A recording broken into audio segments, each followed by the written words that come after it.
Finally, we get to talk about hair. This one is for the boys. Next video will be for the ladies. Subscribe. In this video, we're going to be talking about hair, specifically male hair.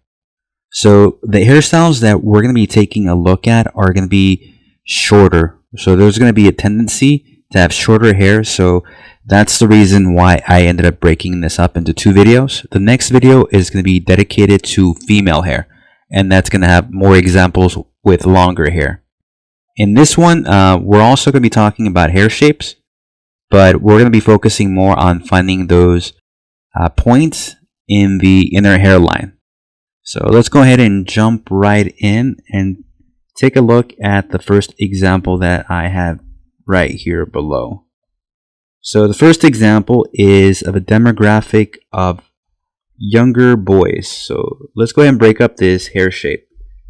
So pick a different color. Okay, so the overall hair shape is this right here. So when breaking up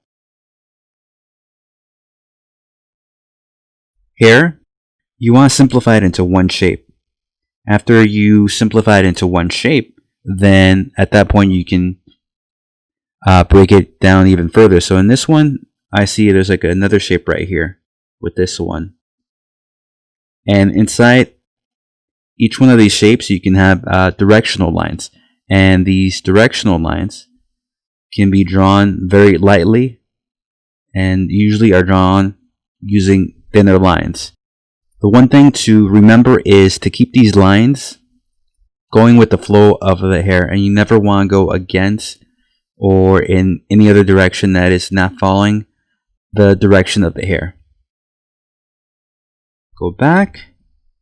Okay, so the next example that I would like to point out is going to be this one right here. And on this one, I'm going to focus on the overall silhouette.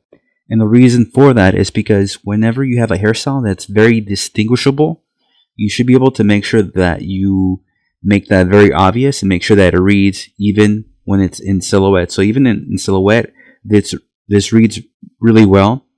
So keep that into account when drawing your head shape, because when you draw your head shape, that hair shape is also going to be part of the head shape. They both work together, and that's going to be a big chunk of whether you get that likeness or not. And then the next thing, I'm going to introduce the Z-stroke. This is something that I learned at SeaWorld. This is a technique I think that was introduced possibly by Mr. Dino Casterline. It's something that's learned all over theme parks that have commons art shops. Okay, so when I'm talking about Z-stroke, the reason why it's called a Z-stroke is because you're making a Z motion stroke. So if you see here, you're going left, you're going right, left, right. You're drawing Z's over and over again. So the way you do this, you're just moving left to right, left to right, left to right. And there's actually a trick to practicing this. And I'll show you guys in a second. And what I mean by that, what I mean by Z-stroke, so if you see here, these are Z-strokes. This is on top as well, are Z-strokes. And let me go ahead and give you an example of something that you can do to practice a Z-stroke. So if you see here, creating or making Christmas trees, that's a good way of practicing it. So if you see here, you're practicing the left side of the Z-stroke, and then this one is the opposite side of a Z-stroke. So on this one, you're actually going the opposite side. So you're creating a backwards Z versus a regular Z. And that's a technique that you can practice to be able to draw hair faster. And that's something you don't have to do every single time you draw hair, but it gives it texture in areas that it may need. And also breaks up that head shape or the hair shape so it doesn't look like a helmet. So let me give you an example.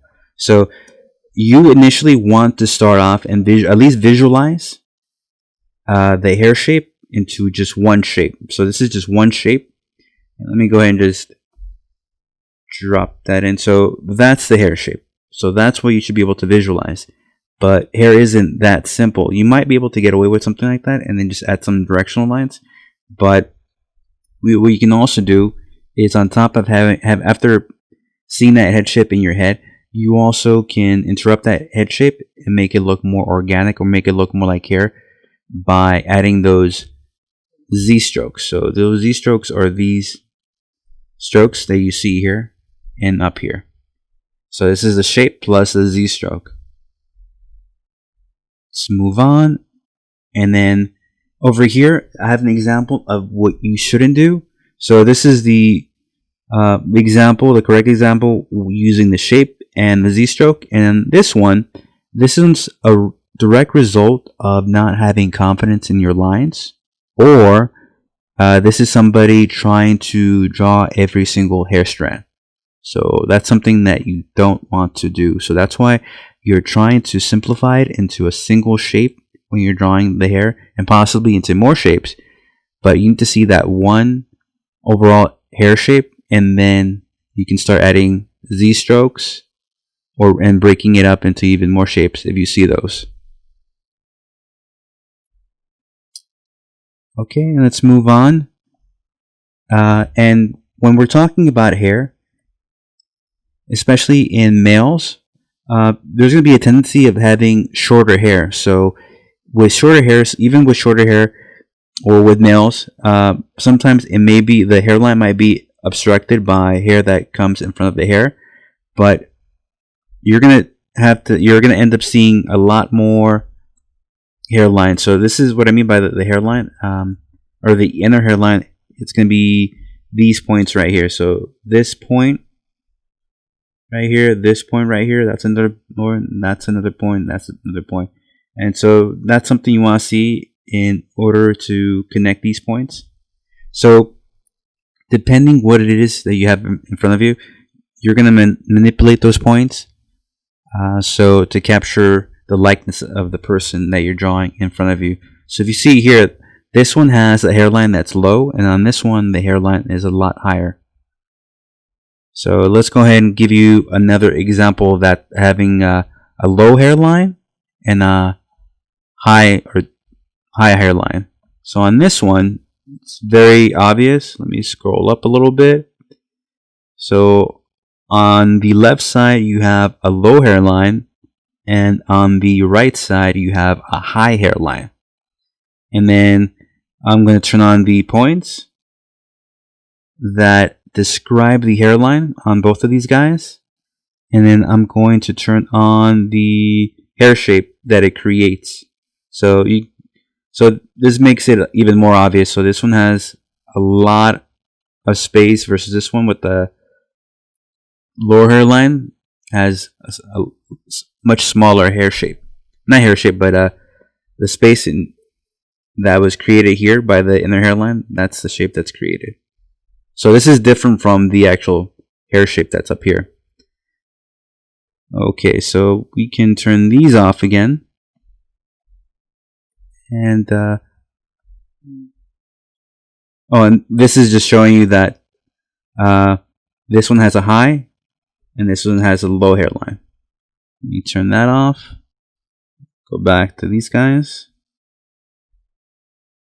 Okay, so this one I'm going to make it much more obvious and use actual photographic reference so you guys can see what I mean.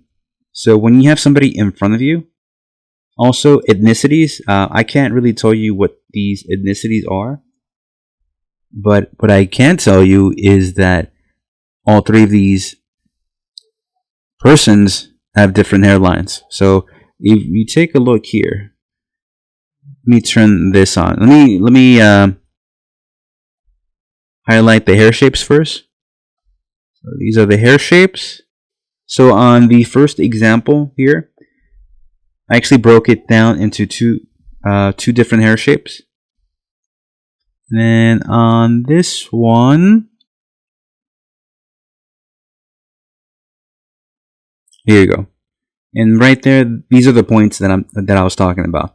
So if you look here, they all seem to have similar points until you get to this area right here. So that area right here, if you really take a look on the first example, the way these 3 points are connected, for this guy, the first guy actually has three points versus the second and third guy only have 2 points in that top region. So if I had to connect those 2 points or 3 points, they would describe more of a triangle. So let me just actually make it more obvious. So this one is more of a triangle connection, and let me open up a new layer. So this is more of a triangle connection, and then this one is just almost straight. So you see here how these two connect, and it's almost straight. And this one, it seems that there's somewhat of a curve. From here to here, these connect kind of like in a curve. So this first one's the triangle. This one is going to be more straight across. And this one is more of a connected on a curve. So it's very subtle, but something to take into account. And everything else is very similar. There's slight differences. This one's short from this point to this point is really short compared to this guy. This guy has a lot wider separation. Alright, so let's move on and then turn this one off, that one off, this one off. Okay, and let's go on to the very last example that I have for you guys. And once again, I'm going to turn on, you see the points on the face.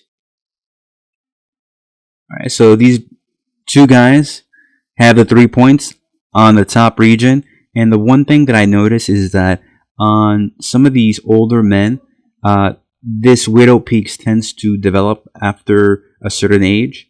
So what happens is that these 2 points go further back, and to create this sort of triangle right here, triangle connection. So something to take into account whenever you're drawing. Not everybody has that, but whenever you see that, make sure that you get that. Okay, and there's a little bit of asymmetry right here, and I just sort of took what's on the right side and I copied it kind of on the left side just to kind of keep the shape more constant. Whenever you see asymmetry, it's good to make sure you capture that, but use good taste whenever you do that. You never want to get too sloppy either. So let me go ahead and turn on the shape that these points create. So if you look here, this shape is a lot wider and this shape is a lot narrower. So just looking at the inside shapes that these two characters create, even when you haven't even started exaggerating, this is something that would also be helpful. And I'm not even looking at the outside shape, I'm just looking at the inside shape. So even the inside shape, if you're going to exaggerate this, is going to also be helpful. So this guy, I would draw him a lot narrower versus this guy would be more of a boxy square shape, or have like a square head shape based on this. Even like the outside head shape tells me that. But if I look at the inside shapes, even the inside shapes, this guy is narrower, this is wider. Okay, and I think that's it. And if you guys have any questions, make sure that you guys leave any questions in the comments below. Hope you enjoyed this, and until next time, see you guys. I don't think I knew what I was talking about at the very end, but I'm glad you made it through. Make sure to check out the next video that's going to be focused on the female hairstyle. So make sure to subscribe right there.